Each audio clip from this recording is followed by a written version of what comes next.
तो स्टार्ट करते हैं पॉलिनोमियल फंक्शन। ठीक है, पॉलिनोमियल फंक्शन पढ़ेंगे।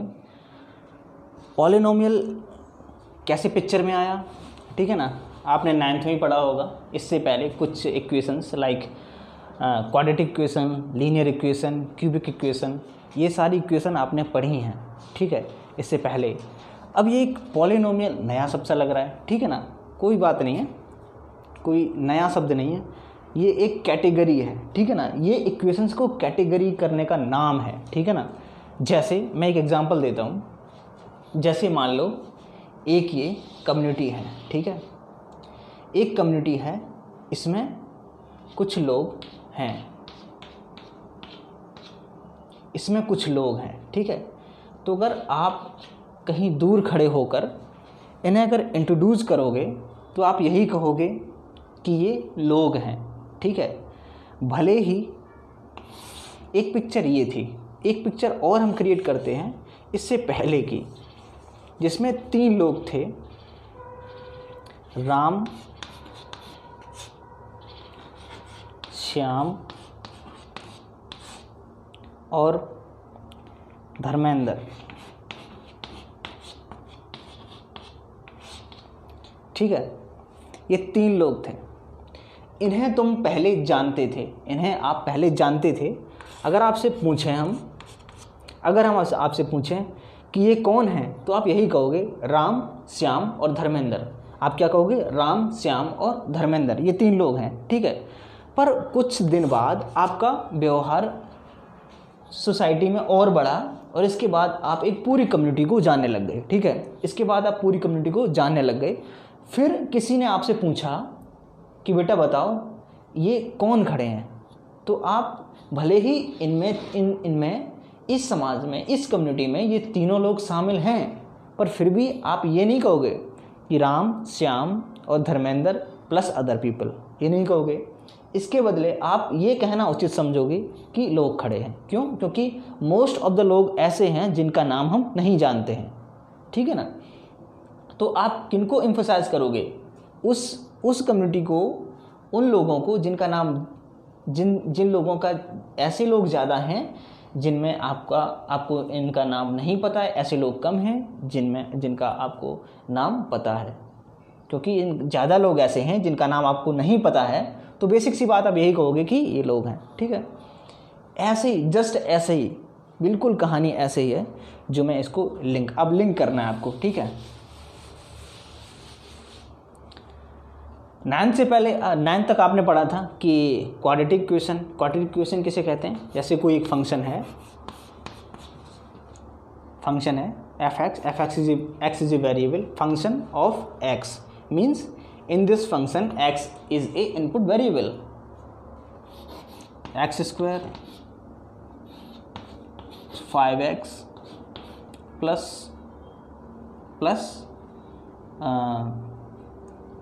6 like this, ओके। तो आप ये कहोगे, मान लो लेट्स से कि एक फंक्शन है, वेरिएबल इस फंक्शन में क्या है? x है, ठीक है ना। वेरिएबल तो जानते हो, आई होप कि वेरिएबल जानते होंगे। वेरिएबल क्या चीज़ होती है? किसी फंक्शन वेरिएबल वो चीज़ होती है जिसकी वैल्यू मुझे पता नहीं होती है, ठीक है ना, उसकी वैल्यू हम निकालेंगे, ठीक है ना। वेरिएबल मतलब वो वैल्यू चेंज कर सकता है, कुछ भी हो सकती है इसकी, ठीक है, उसको हम फाइंड करेंगे आगे चल के। Variable means variable, this is not fix, variable is not never be fix, ठीक है। तो हम f(x) = x² 5x + 6 लिख दिया हमने। इसको पहले इस इक्वेशन को, क्योंकि इसकी डिग्री क्या है, किसी भी फंक्शन की डिग्री क्या होती है, ज़रा ये भी बता दो, लगे हाँ तो। डिग्री ये होती है किसी भी फंक्शन में जो वेरिएबल है उसकी मैक्सिमम पावर को हम डिग्री कहते हैं। दोबारा कहना ज़रा, इक्वेशन में किसी भी फंक्शन में वेरिएबल की मैक्सिमम पावर डिग्री कही जाती है, सिंपल, ठीक है। तो जिसकी डिग्री 2 है उसे हम क्या कहते हैं? Quadratic equation, simple, quadratic equation कहते हैं। इसके पहले हम जानते भी थे। एक दूसरा फंक्शन लेते हैं y का, ठीक है, इसमें वेरिएबल क्या है? y है। तो y³ 3y² 2y + 1, let's say मान लो कि एक फंक्शन है। ये कैसा फंक्शन है? ये एक क्यूबिक फंक्शन है। आप इससे पहले जानते थे, हम कुछ नया नहीं पढ़ा रहे हैं, इससे पहले आप जानते थे, क्या जानते थे कि यहाँ पे जो फंक्शन किसका है, इसमें इस फंक्शन वेरिएबल क्या है, बाई, और इसमें इस फंक्शन में डिग्री क्या है, इस फंक्शन में डिग्री क्या है, वेरिएबल की डिग्री क्या है, 3 है। तो 3 है, इसका मतलब ये क्यूब है ना। तो ये एक क्यूबिक इक्वेशन है। हमने क्यूबिक इक्वेशन क्यों कहा, क्योंकि इसकी डिग्री क्यूब के फॉर्म में है, ठीक है ना। तो ये क्यूबिक इक्वेशन हो गई। ऐसे ही हम लीनियर इक्वेशन को भी जानते हैं। मान लो एफ ए, यहाँ पे A is variable, A 3a + 1, this is a linear equation. Linear equation कैसे होती है, जिसकी डिग्री 1 हो, ठीक है ना, डिग्री 1 हो तो वो लीनियर इक्वेशन हो गई। जरा हम इनको ग्राफ पे परफॉर्म करा के आपको दिखाना चाह रहे हैं, ठीक है ना। इसको ले लेते हैं, इस वाले को। ये ग्राफ पे अगर प्लॉट करें 2D ग्राफ पे, this is a 2D coordinate axis, ठीक है ना, बाई एक्सिस और ये एक्स एक्सिस दिख रहा है ना, by axis and x axis. इसके बाद अगर हम स्क्वायर लेते हैं, इसका मतलब क्या है, ये एक पैराबोला टाइप बनेगा। आप यूँ समझो, मैं अगर बेसिक आपको ज्ञान दें थोड़ा सा ग्राफ का, तो ये होता है कि अगर इसकी पावर 1 है यानी स्ट्रेट लाइन जाएगी।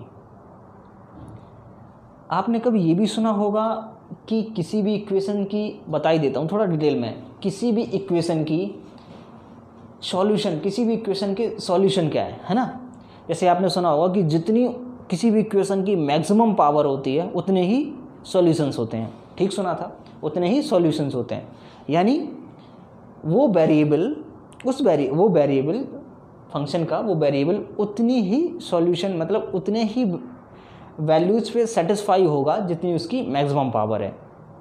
अगर इस इक्वेशन को सॉल्व करें, =0 मान के इस इक्वेशन को सॉल्व करें, तो x 2 वैल्यूज़ देगा, जाहिर सी बात है 2 वैल्यूज़ देगा, ठीक है ना। और वो दोनों पे ये इक्वेशन सेटिस्फाई होगी, यानी ये इक्वेशन दोनों वैल्यूज़ पे सेटिस्फाई होगी, ठीक है। तो हम इस इक्वेशन के लिए वो दोनों वैल्यूज़ को हम क्या कहेंगे, सॉल्यूशंस हैं। इस इक्वेशन की वो दोनों सॉल्यूशंस होंगे। दोबारा सुनो, किसी भी इक्वेशन में जितनी मैक्सिमम पावर होती हैं उस इक्वेशन के उतने ही सॉल्यूशंस होते हैं। सॉल्यूशंस का मतलब उस इक्वेशन के वेरिएबल की उतनी ही वैल्यूज़ होती हैं। इसको अगर सॉल्व करेंगे तो x की 2 वैल्यूज़ आएंगी, ठीक है ना। और दोनों वैल्यूज जैसे इसमें पुट कराओगे तो वो सेटिस्फाई करेगी इक्वेशन, ठीक है, सेटिस्फाई करेगी।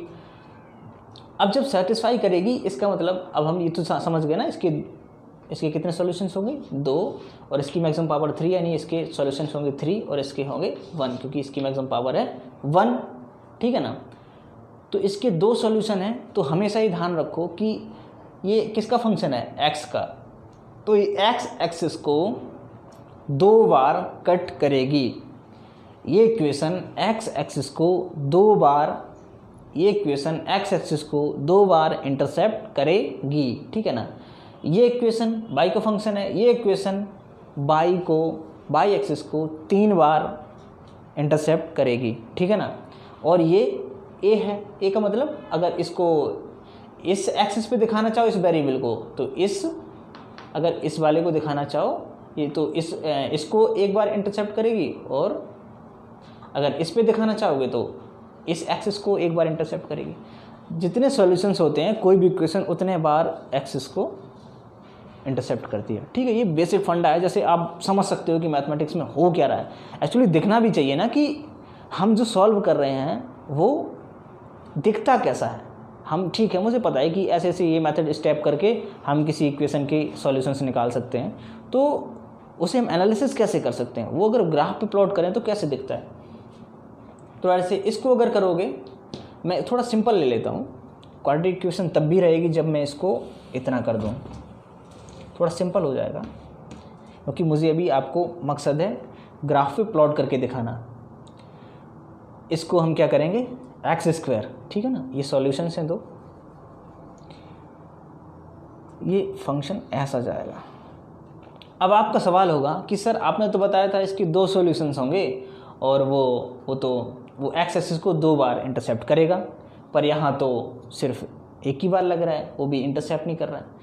पर बात ये है, कर रहा है, यहाँ पे 2 बार जो इसके एक पॉइंट होता है ना कि इस पॉइंट पे और इस पॉइंट पे, तो इसके सॉल्यूशंस जो आएंगे 0 एंड 0 आएंगे, ठीक है ना। तो यानी पहला पॉइंट भी 0 पे कट करेगा और दूसरी बार भी 0 पे, यानी ये ऐसी जगह पे कट करेगा और 2 बार करेगा ऐसी जगह पे, वो सेम जगह है 0 पे, यानी ओरिजिन पे, ये एक्स एक्सिस के ओरिजिन पे 2 बार कट करेगा, एक बार आते समय और एक बार जाते समय, ठीक है ना। तो आप ये कह सकते हो कि ऐसा दिखता है आपको कि नहीं करा, पर एक्चुअली इसने 2 बार कट करा।